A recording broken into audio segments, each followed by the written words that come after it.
Alright, welcome to Stampscaping 101.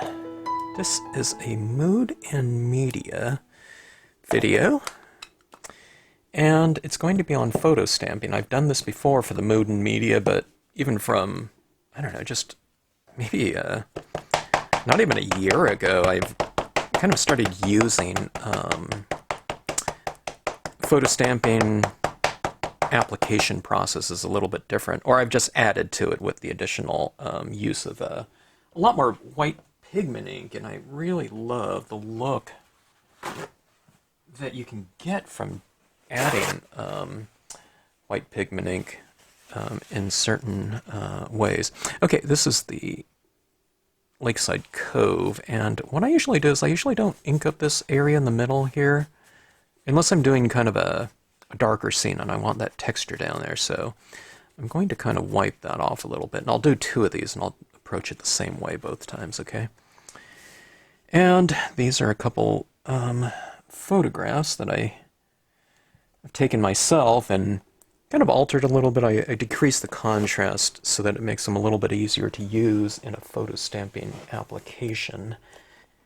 When you have too many hard lines, like, you know, really super dark blues next to white or something like that, it limits the way we can use certain images in this photo stamping style. All right, now I'm just applying dye-based ink right here. You can use something like a StazOn or anything but like pigment ink. I used pigment ink, like a VersaFine one time on the photo stamping, or photo prints. These are all printed out at Costco. You can get them printed out wherever. You can print them out on a home inkjet printer as well. But when I tried VersaFine, at least on the store-bought, you know, prints, you know, you upload these to usually a website, and you know, you can take your secure digital card into like a place that prints out photographs as well. And that type of paper, that VersaFine just never dried on it. I touched it the next day and I was like, oh, that's as wet as, you know, freshly applied.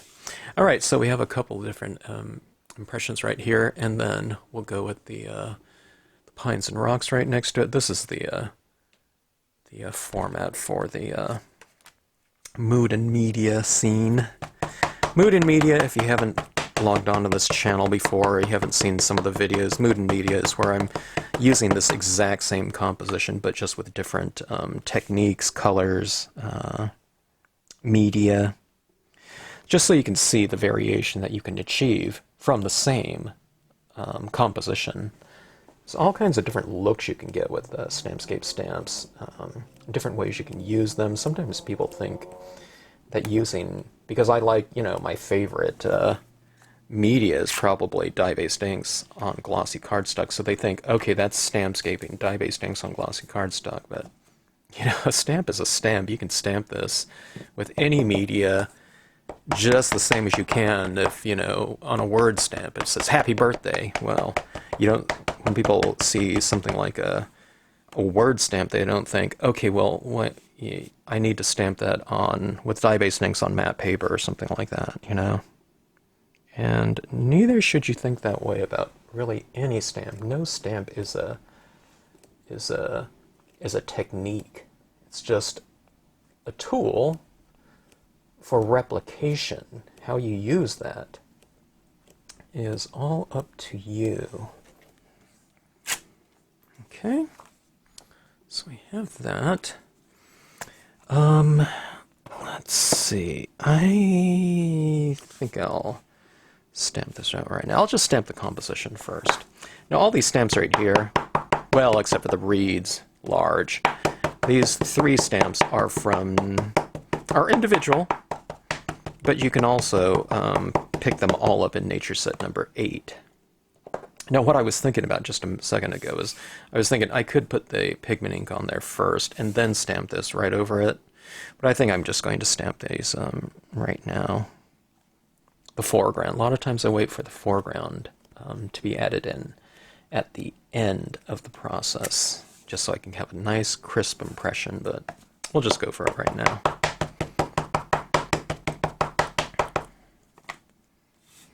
Okay, kind of have an overhanging tree limb here. It kind of puts us standing underneath a tree, looking into the scene.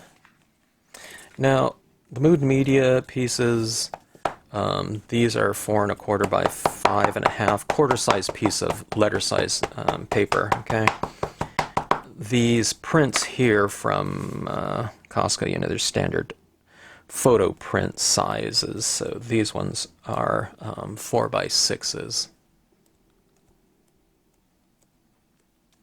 A little bit different ratio, but you know, yeah, it's close enough.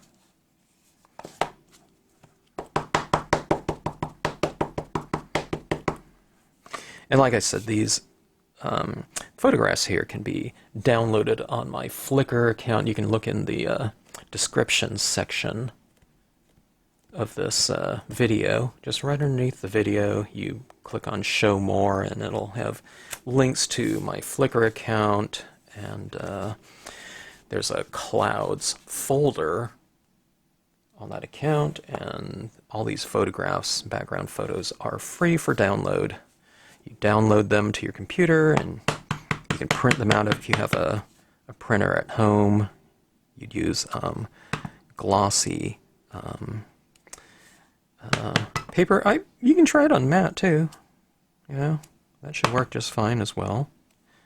If you want it to look like this one, this is glossy though. Okay, so here's kind of the layout here, or it is the layout, not kind of. Now, I find that photo paper dries pretty fast, so you can go right in here and color. I'm going to be coloring with alcohol pens. I just find it extremely easy to use the pens, and very convenient, of course, for a couple different reasons. The pens are alcohol, and the dye-based inks that I stamped Elvis out with are water-based, so you know, unless this ink is still really wet on here, the impressions, okay? I made sure that my ink pad was fairly wet, so there might be a little bit of glistening wet ink. I'm not sure. But I do, like I said, I do find these dry fairly quickly.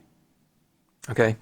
Alright, so that being said, let's pick out some pens that we might want to use.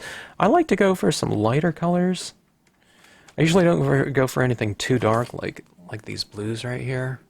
I mean, you certainly can, and then you have your blender pens and whatnot. But, I usually just pick out some colors that I think will harmonize really nicely with the scene.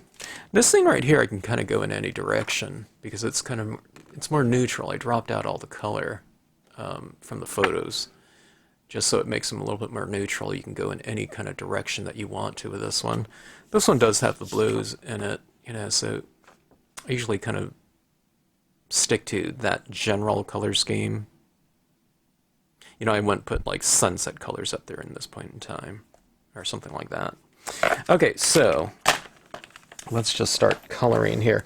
Okay, now, I cover this a lot more in other videos, so you can check those out, but my designs often have, or usually have, tonal gradations in them, okay? That's so you can make this a day or nighttime scene, but there are shadow areas on it. You can see the tops of the rocks are lighter, the bottoms of the stamps, as it grades down, become darker, okay?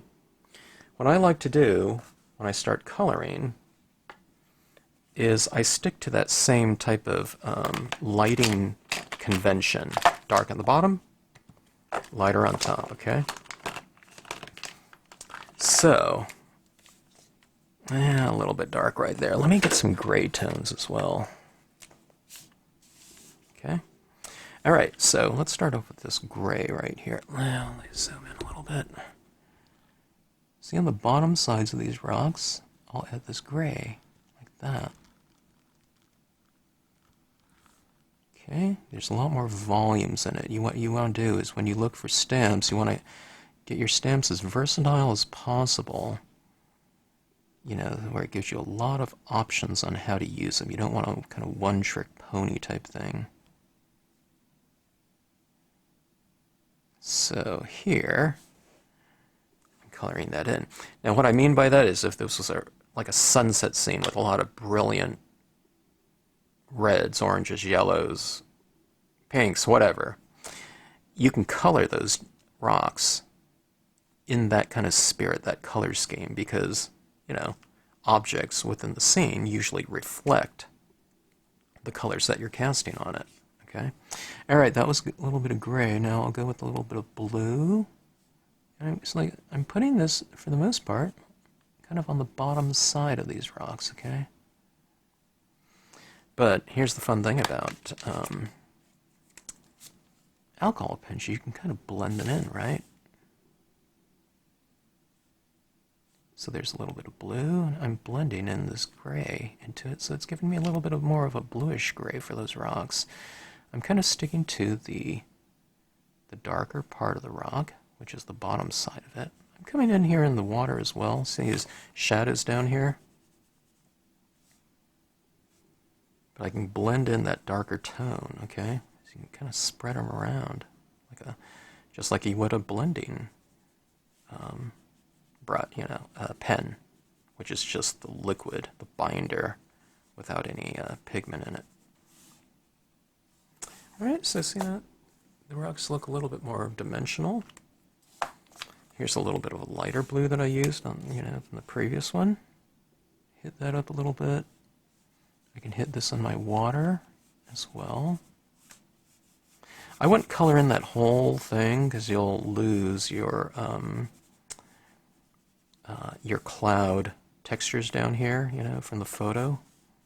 I mean, you certainly could. You can play around with it. I'll put a little bit of color in here, though.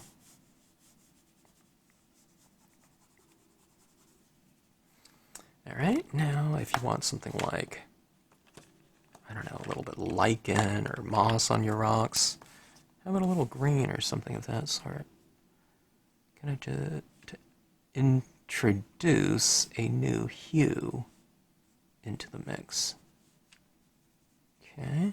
Now this is a very pale green, okay? I like kind of working like in subtle layers.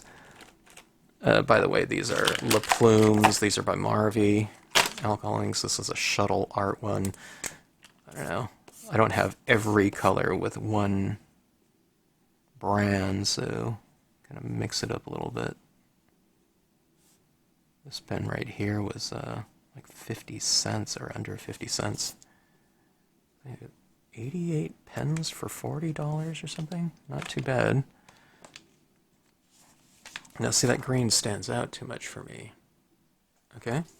But I just go back in. Let's go with the lighter green, and I'll blend it right in.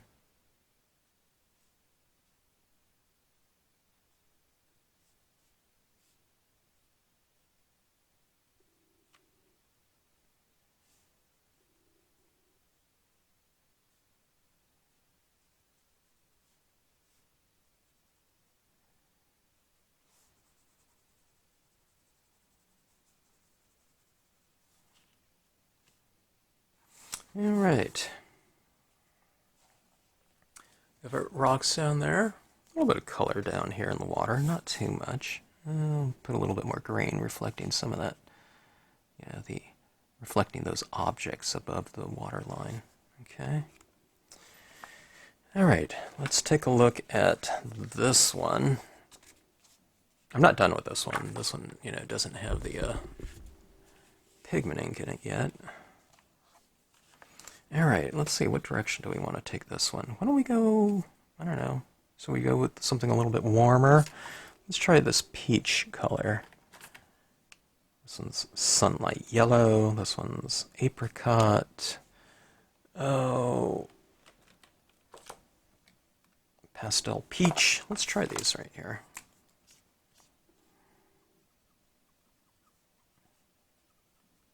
It's like colorizing photos, you know, like black and white photos on this one.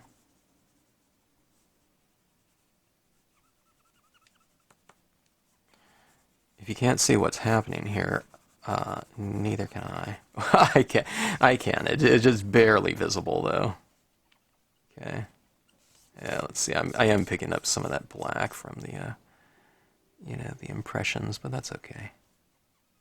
I'll get a little of the tint of this color in the sky.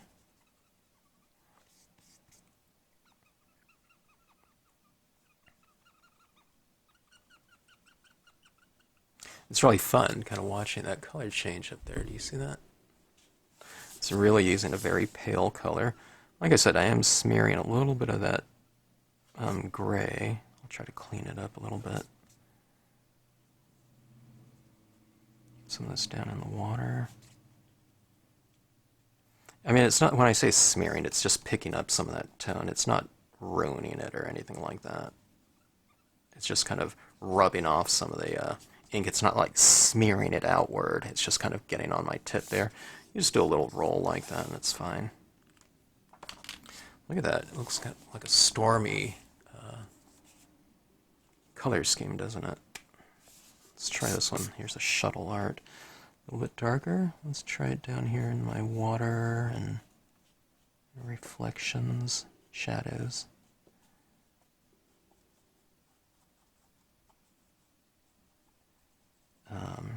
The piece feels a little bit physically sticky, you know, when you get that alcohol ink on there. The alcohol ink kind of puddles up on the surface a little bit, and you can really feel it here.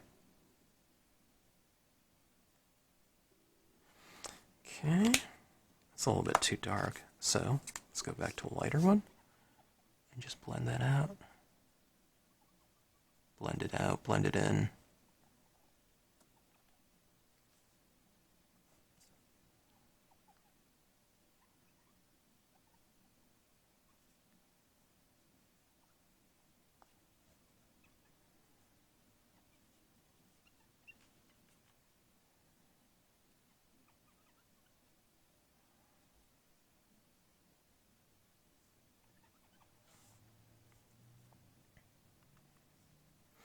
All right. That kind of tinge, it has a semi-antique look to it, doesn't it?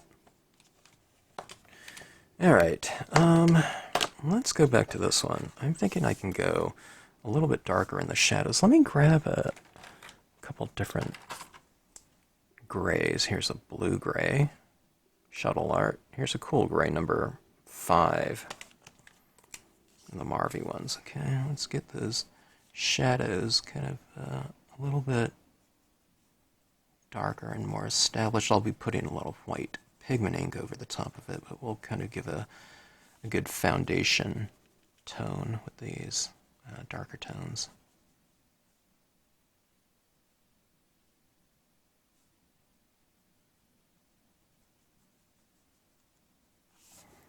Okay, same thing in here, this other piece.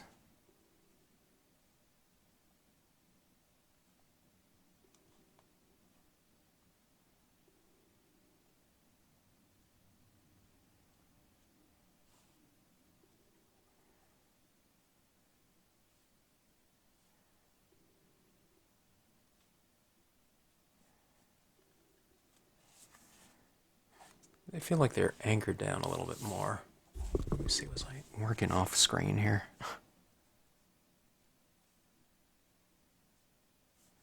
Like some of these I'll color in some of these rocks. I don't want them all to be treated equally. Maybe some shadows are, you know, being cast on some of these rocks a little bit differently. You can just kind of ink them in like so. Okay. How do those feel? See, when you kind of add this extra kind of shading down, it anchors the piece over the tops of these, or within these photographs a little bit more than just kind of stamping right on there. Sometimes it looks like a, I don't know, like a see-through type of transparency, which I guess it kind of is in a sense. But when you add these tones down here and anchor the scene down by the image down by with shadows, you're saying that, you know, that object is sitting within that scene, it's being affected by the lighting, it gives it visual weight and more presence, okay? You kind of want to look at a rock and feel that you want to feel the mass of a rock, you know? And that's like with anything. You want there to feel like there's the presence of that given object when you stamp something out. Otherwise, it's kind of, I don't know, to me it's kind of hollow and, I don't know, thin. And when something's thin visually, an image is thin visually, I don't know, that it lacks a little bit more of a kind of an emotional connection. Now, in my drawings, I try to give us as big of a head start towards that end as possible, but you can kind of really add more to it just by, you know, how we color it. And I've given a lot of cues on my imagery, you know, as far as where you can add extra additional tone, because I've drawn and rendered those textures and shaded areas right into the design themselves, okay? So I've spent a ton of time drawing in all these areas like that. So when we stamp this out, we say, well, where's the shadows? Well, we can see the shadows are right in there, and then you just color those in additionally. And if you want to know where the light is, I've left some areas light, like on the top sides of these rocks. And that's the areas that you can just leave as is. So that's just a head start, you know, when we're doing lighting, scenic lighting. You can just take a look at the design itself and go off of that as a start. Okay, 100% cotton here on our cotton ball. Just regular pigment ink. And now I know I said that pigment ink didn't dry like VersaFine on these pieces right here. I'm not stamping out an image with this pigment ink onto the scene, leaving a big, thick application of this medium, okay? I'm putting this on in a very thin layer in this process right here, okay? So it will dry on here just fine because it's just so thin of an application, you know, coat, all right? Okay, now we don't want a big slathering of this. Don't go into your pad. Just put a big slathering in like this is one big sopping mass of, you know, fondue or something like that, you know. You want this to where it's fairly dry on here. My pad at this point in time is kind of medium dry, so it's not applying a ton of it. But let's start applying some of this, and let's incorporate these images into the scene a little bit more, okay? Let's envelop them into this atmosphere of, you know, kind of moisture, like these clouds are, okay? This looks really effective where light meets dark, okay? So even in the photograph up here where that cloud meets, you know, that surrounding sky, I'll put a little up there, okay?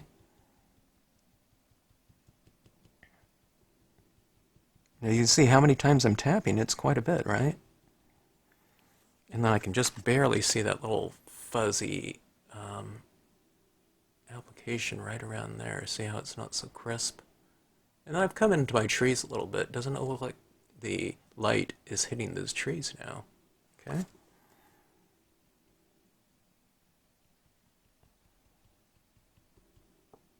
So when you're putting this on the cloud in the background, you're adding this kind of atmospheric mist into the piece. But when you put some of this pigment ink over, let's say, here in the foreground, you're adding that same element or texture or lighting. It's kind of doing a little bit of everything, right? It's making things look softer, lighter, and more atmospheric. So what you're doing is you're creating a relationship between that area in the background. Is supposed to be this cloud that's, you know, a few miles away in the sky, right? Now you have that same type of texture down here. And that brings continuity to your overall scene, which means harmony, okay? This is just a real easy way to do that. And when people do that, when people see those kind of relationships within a piece, it creates a kind of a more peaceful, harmonious surface. Okay, it's just common texture. Designers do that. Interior designers, they'll use like similar colors and shapes and textures in different areas of the house, like a model house or something like that. I don't necessarily have that going in my house, but I can do it in a scene like this, It's easy for kind of interior designers because they're buying everything at the same time. Not one thing 5 years apart, another thing. But this is something that's easy to do in a scene. Look at that. See that kind of fog down there? But now look at it up there. Isn't it kind of creating this overall visual harmony? Let's have some of this light coming from behind some of these trees right here into the scene. Okay, like that. I love doing this right here. It's just so much fun.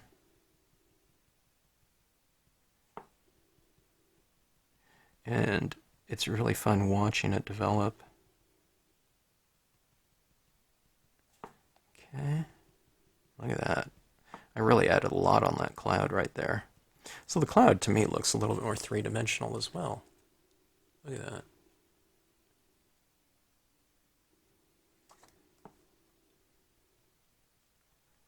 See, like that. It's putting air into the scene, too.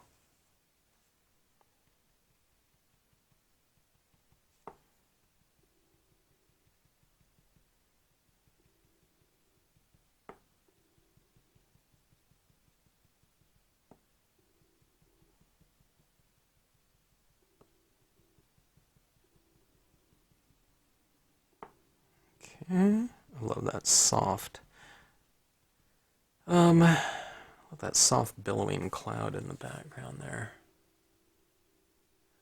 All right, I think that is it there.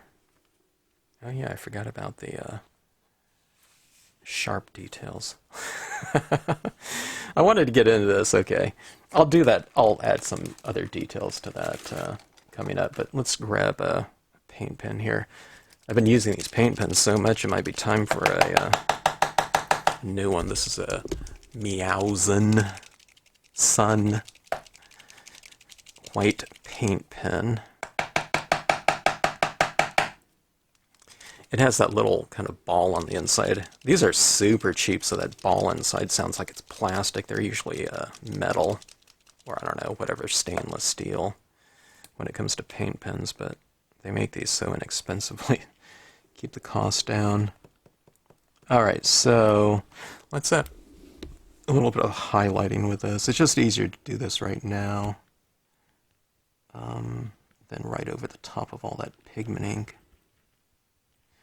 Okay, so I'm adding a little bit of highlights on the top sides of some of these rocks. A little bit of this white paint. This is acrylic paint. It says you can draw on anything, including glass. I didn't think you could, but I'll take its word for it.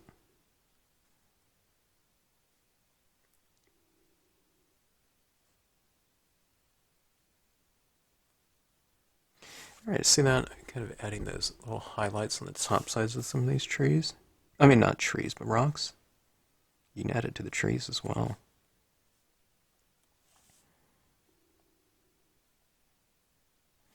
Okay, here, while I have this out. Okay. Top side illumination.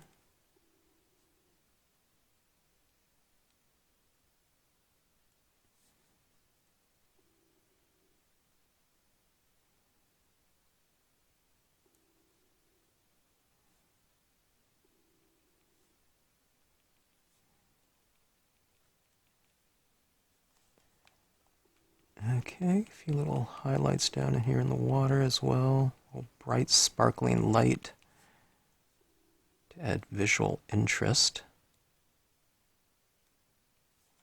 Okay, so it kind of illuminates those rocks a little bit more, doesn't it? And then that's what it looks like at arm's distance. Kind of like that. more and more little details available. And those are the types of little things like that that, you know, when added in a very subtle manner, you know, somewhat, cumulatively, I think they add up to a greater sum than, you know, or greater whatever whole than sum of its parts or whatever. I can't remember the name. That's saying, but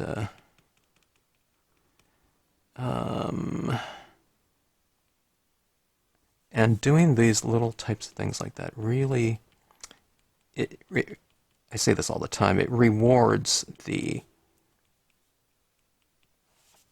someone, you know, from doing kind of further inspection on a piece.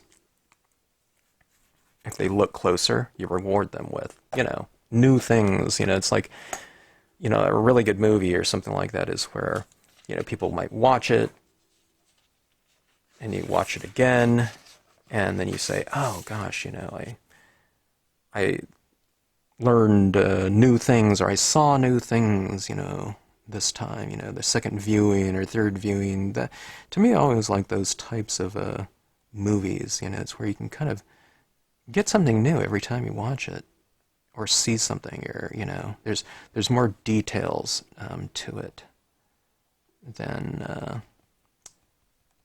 you know, than you noticed upon, you know, first viewing. Okay. All right, so adding some of this pigmenting down here. There's this lighter area, which was in the photograph itself, right? But let's go in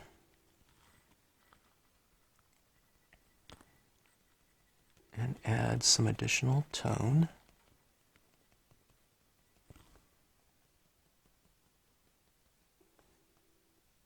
Okay.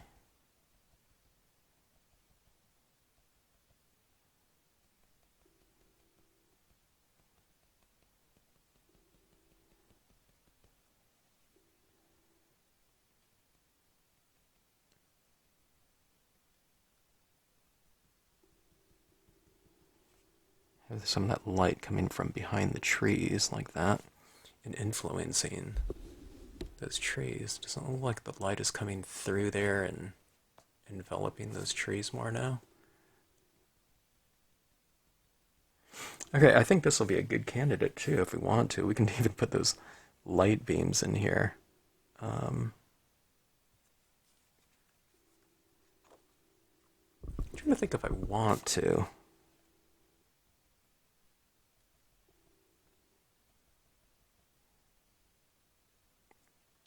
Let's do this. I kind of like this one as is.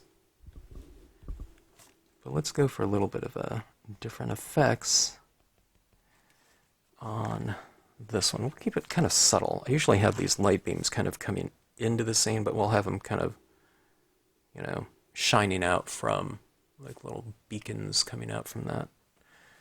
We'll do it subtle. A couple pieces of copy paper. All right. I'll have the beams coming from right here, but they're going to be behind that. But you have one source right here, one kind of vanishing point like that. So when you do that, you can kind of create that angle like that, or that source of emanation point. Okay. And they'll be coming from that cloud in the background. I'll try to work this around. This is where stamping the oak branch later would have been good, you know, because I'm kind of working around that little area in there. I'll show you what I'm talking about here if you haven't seen this light beam kind of effect before. All right, so see, I'm taking that out like that. And here's, you know, these light beams in here. So I'll do another one right up here. And I'll keep that same vanishing point right there of that rock. I mean, you can choose whatever kind of vanishing point you want. But if you're doing this kind of emanating light, try to stay with one vanishing point. It doesn't always have to be within the scene, too. It might be off the scene somewhere, off the paper, just as long as you keep it consistent with each beam. Unless you're doing some kind of other planet or something like that where you know, there's 2 moons or something, or 2 suns or something like that. Yeah.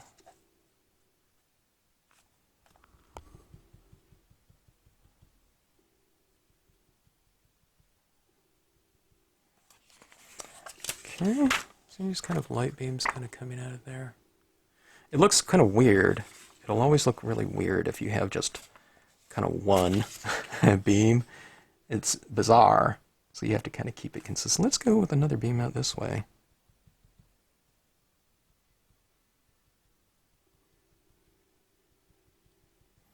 I'll have it coming out from, you know, those clouds in here.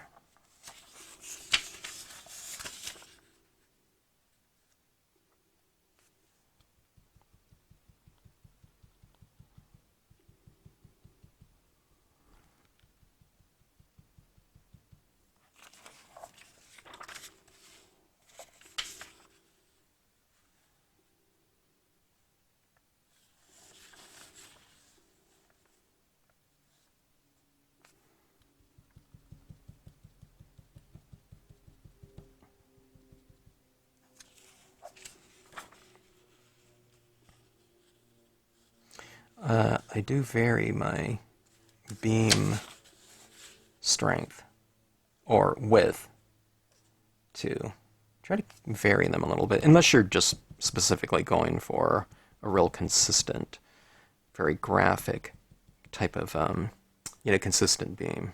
You know, you want it to look more stylized than do something like that. All right, so anyways, there's that. You can see these beams are all kind of coming. They're all kind of starting from that little rock down there. I have it all kind of vanishing to that point. Let's see. Some of these, too, you can alter them a little bit.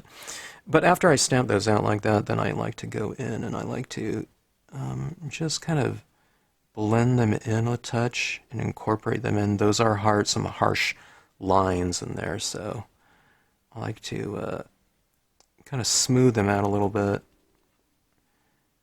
and to just incorporate them in, like I said, into the piece a little bit more. So what I'm doing is I'm incorporating them into that lighting a touch more. After you do this, it kind of just smooths it out a little bit.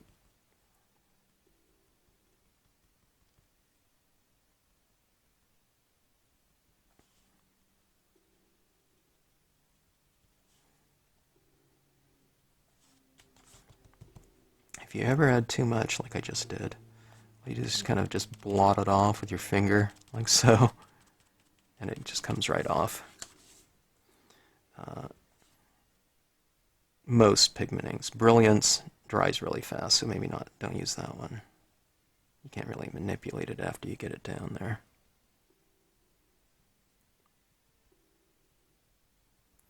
All right, so a little bit more, I don't know, visual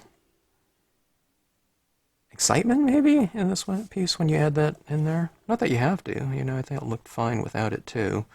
I just added this one just to show that you can do those beams. I did it in another photo stamping piece not too long ago. But yeah, let the light shine in. This would be a really good one with some kind of quote stamp, wouldn't it? I didn't leave too much room for it, but maybe down here, or I don't know, maybe just kind of frame this up, mat it off, and you know, put it in a card format and have another quote somewhere else about the light. I don't know. Be a good sympathy card. Be good at anything, you know. Graduation, celebration, whatever, you know. Celebration could be a celebration of someone's life, you know. That type of lighting like that, right? It's a kind of heavenly light or whatnot. Yeah. Okay. It certainly changed the spirit of the piece by putting those beams in there, didn't it? Okay, now this ink, pigment ink on here, just like glossy cardstock and dye-based inks, this pigment ink tends to dry darker than what it looks like after, you know, than when it's been freshly applied. So you have to let it dry a little bit sometimes and then go back into it if you want to make some kind of fine-tuned adjustments to it, maybe going a little bit lighter or whatever in certain areas. Then you just add a little bit more, add another layer, allow it to dry, take a look at it again. You don't have to wait for it, a really long time, just while I've been doing that one, this one dried. Alright, so there you have it like that. It's kind of all about that glow right in the background, isn't it? You see how this used to be black all around here, but it oscillates between black and light, black, lighter. So I like to do that. I like to oscillate things a little bit. Look at this branch right here. Let me put a little light in that branch. So it's like capturing some of that light. Okay? See that right there? Doesn't that branch look affected by the light right now? Because it's reflecting some of that light just by putting a little bit of pigment ink over the top of it. Alright, so 2 scenes done. You can finish these off pretty fast, being that, in photostamping, a lot of that background has already been established because you're stamping on a photograph, of a background or whatever.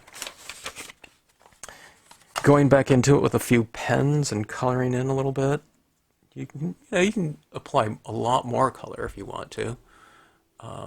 In scenes like this, you can go darker or whatever. But for me, a lot of the fun is those finishing touches with things like the paint pen or the white pigment ink. It's just so much fun, and it just gives them so much life and texture and contrast, and in this case, cloudy effects. Just so much fun to do, and the end results really benefit, in my opinion, just with a really easy, simple to apply technique. Just don't have too much ink on your applicator, okay? Alright, so anyways, thanks for watching. Drop me a note in the comment section if you have any questions at all about anything. And thanks as always for tuning in to the Stampscapes channel.